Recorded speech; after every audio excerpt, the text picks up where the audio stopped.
Animal health BBMC YouTube চ্যানেলের পক্ষ থেকে আপনাদেরকে ভালোবাসা, অভিনন্দন এবং শুভেচ্ছা।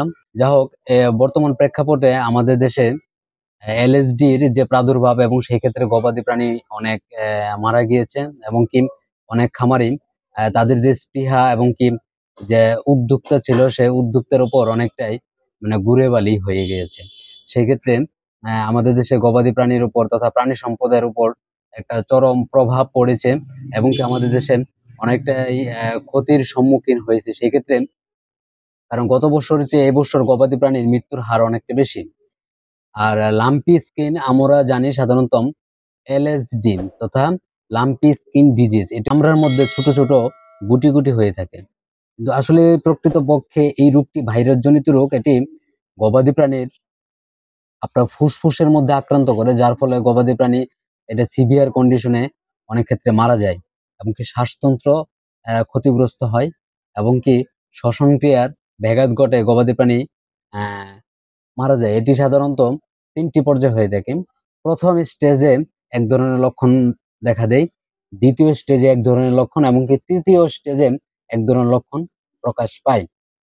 কিন্তু দেখা যায় যখন আপনার দ্বিতীয় স্টেজে গবাদি প্রাণীর এই লক্ষণ দেখা যায়, তখন শ্বাসতন্ত্রের সমস্যা হয়, তীব্র শ্বাসতন্ত্রের ব্যাঘাত ঘটায়, ওই গবাদি প্রাণীটি মারা যায়। সেই ক্ষেত্রে আমি আপনাদেরকে সাজেস্ট করব একটি ঔষধ। সেই ঔষধটি যদি আপনারা খাওয়ান, তাহলে কিন্তু গবাদি প্রাণী মৃত্যুর হাত থেকে অনেকটাই রক্ষা পাবে। সেটা হচ্ছে, আমি আপনাদেরকে একটা ওষুধ দেখাচ্ছি। এটা হচ্ছে আপনার ডাইলুরোস বেট। এটা হচ্ছে একমি কোম্পানির। এটা তীব্র শ্বাসতন্ত্র এবং কি হাঁচি কাশি ঠান্ডা সহ, এবং কি জমাট বাঁধা ঘন কফ তরলীকরণের ক্ষেত্রে এটি ব্যবহার করা হয়ে থাকে। এই ওষুধটি ব্যবহার করতে পারেন। এছাড়া আপনি অপসনিন কোম্পানির পালমো কেয়ারটাও ব্যবহার করতে পারেন। তারপর রেসপো গোল্ড রেসপো কেয়ার এটাও ব্যবহার করতে পারেন।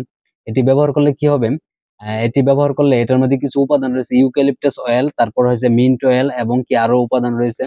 তারপর হচ্ছে আপনার ক্যাম্ফোর আছে। ক্যাম্ফোর মানে তুঁত, যেটা কলা বা বিভিন্ন ফল পাকানোর জন্য ব্যবহার করা হয়ে থাকে। ওসিমাম সেকটাম সরবিটল রয়েছে। সরবিটল এটা আপনার লিভার ফাংশনটাকে শক্তিশালী করবে, এবং কি রুচি হজম ক্রিয়াটা বৃদ্ধি করবে। আর মিন্ট অয়েল, এটি হচ্ছে সাধারণত পিপারম্যান জাতীয়, যেটা আপনার শ্বাসতন্ত্রের যে সমস্যা সেটা সেটা তাড়াতাড়ি রিলিজ করে দিবে। এটি আপনার গবাদি প্রাণীকে, বড় প্রাণী হলে আপনার গবাদি প্রাণীকে প্রতিদিন 30 মিলি করে দিনে 2 বার খাওয়াবেন। আর যদি ছোট গবাদি প্রাণী হয়, তাহলে দিনে 2 বার 20 মিলি করে খাওয়াবেন। এটি খাওয়ালে আপনার দ্রুত আপনার গবাদি প্রাণীর যে শ্বাসতন্ত্রের যে সমস্যা, সেই সমস্যাটা থেকে রিলিজ হবে, এবং গবাদি প্রাণীর মৃত্যু হাত থেকে রক্ষা পাবে। যাক, আজকের আমার এই ভিডিও এ পর্যন্ত। ভালো থাকবেন, সুস্থ থাকবেন। আর আরেকটি কথা বলবো, যেহেতু আমরা কষ্ট করে ভিডিও বানাই, সেক্ষেত্রে অবশ্যই একটা লাইক কমেন্ট বা এবং কি আমার চ্যানেলটি সাবস্ক্রাইব করে পাশে থাকবেন। ধন্যবাদ।